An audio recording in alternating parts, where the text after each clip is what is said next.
बिस्मिल्लाहिर्रहमानिर्रहीम।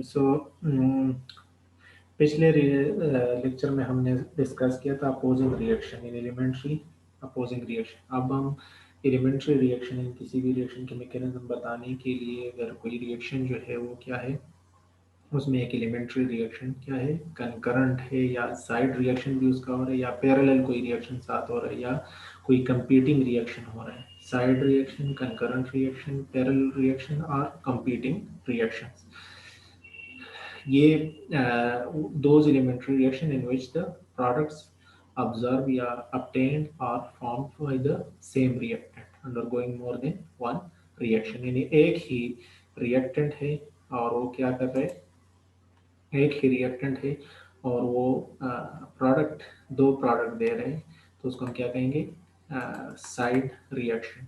यानी ये जो है एल्डिहाइड फॉर्म है अब डी ग्लूकोज का, ये अल्फा डी ग्लूकोज भी दे रहे हैं के वन प्राइम रेट से, रेट कांस्टेंट इसका क्या है के वन प्राइम, और ये बीटा डी ग्लूकोज भी दे रहे हैं, तो ये जो है साइड रिएक्शन है।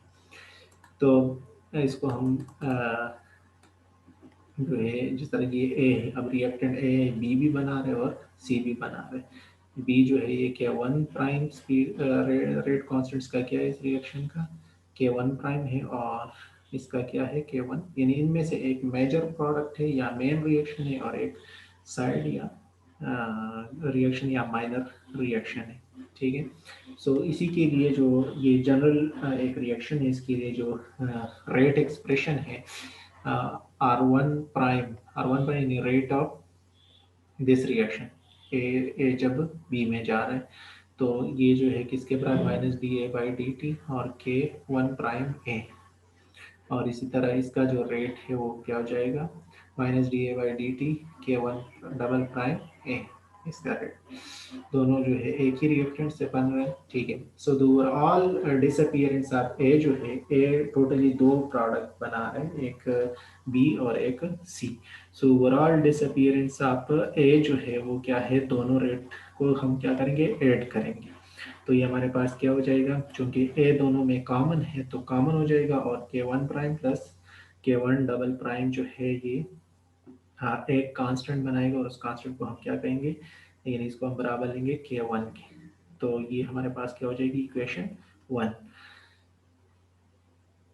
सो ये जो फर्स्ट ऑर्डर रेट कांस्टेंट है के वन, ये सम है किसका, टू रेट कांस्टेंट के वन प्राइम का और के टू प्राइम का। और ये जो है क्या है, दोनों साइड रिएक्शन, इनमें से अगर के वन आपका मेन, के वन प्राइम आपका मेन रिएक्शन है, तो के वन डबल प्राइम जो साइड रिएक्शन है उसका रेट कांस्टेंट है। सो इक्वेशन वन को अब हम इंटीग्रेट करते हैं, तो हमारे पास जो है इनिशियल और फाइनल लिमिट या टाइम टी वाली लिमिट ये हम अप्लाई करेंगे कंसंट्रेशन की, और टाइम जो है जीरो और टी ये लगाएंगे, तो हमारे पास इक्वेशन नंबर टू आ जाएगी। अब इक्वेशन नंबर टू जो है उसमें अगर हम देख ले, सो प्रोडक्ट जो हमारे पास है वो बी और सी है। सो बी को जो है हम कैसे देंगे, के वन प्राइम ए टी पर, और जो सी है उसको के one double prime A T, यानी टाइम टी पर जो ए की कंसंट्रेशन है वो क्या होगी, वो प्रोडक्ट बी भी बनाएगा किस स्पीड से, के वन प्राइम से, और टाइम टी पर जितनी कंसंट्रेशन रहती है उसकी ए की, वो जो है क्या बनाएगा, सी को भी बनाएगा, प्रोडक्ट बना होगा, और किस स्पीड से होगा, के वन डबल प्राइम से। तो कि इन दोनों, इसके से हम ये जो है इस नतीजे पर पहुंच गए कि इन दोनों की जो रेशो है वो हमारे पास क्या हो जाएगी, के वन प्राइम ओवर के to prime.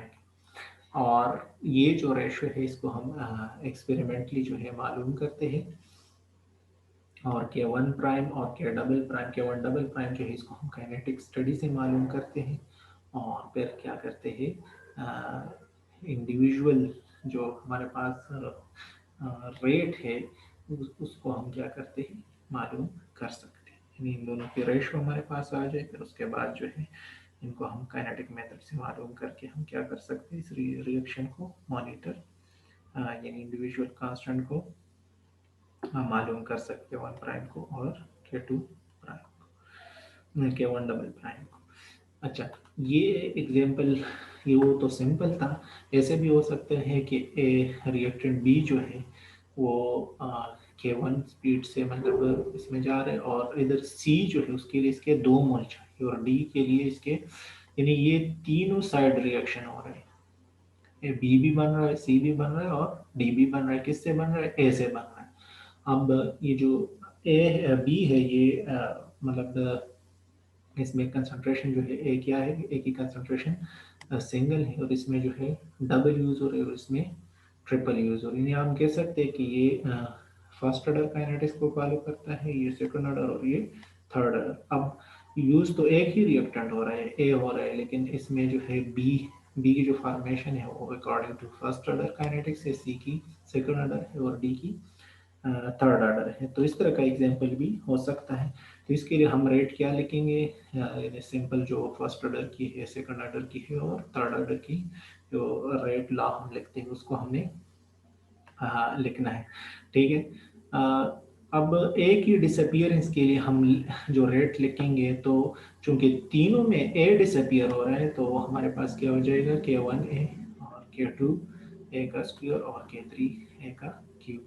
So total rate of disappearance of A जो है उसको हम क्या लिखेंगे, K1A प्लस 2K2 A का स्क्वायर प्लस 3K3 का स्क्वायर। ये जो आखिरी इक्वेशन है ये किसके लिए है, ये अगर आपके पास इस तरह का कोई रिएक्शन है उसके लिए आपके पास क्या हो जाएगा, आपके पास ये इक्वेशन एक्सप्रेशन आ जाएगी जो आखिर में जो टिक की हुई। ठीक है। तो पैरेलल या साइड रिएक्शन की काइनेटिक्स बताने के लिए ये आपके पास जो है ये लेक्चर है, इसको भी स्टडी कर लें। जो रिकमेंडेड बुक्स है उसमें भी जो पेजेस है 650 से अनवर्ड आप लोगों के साथ वो बुक शेयर भी किए हैं, उसमें भी ये चीज़ें डिटेल से दी हुई है। तो आप लोग इधर से देख ले, फिर कुछ हैंड्स उधर से भी ऐड कीजिए।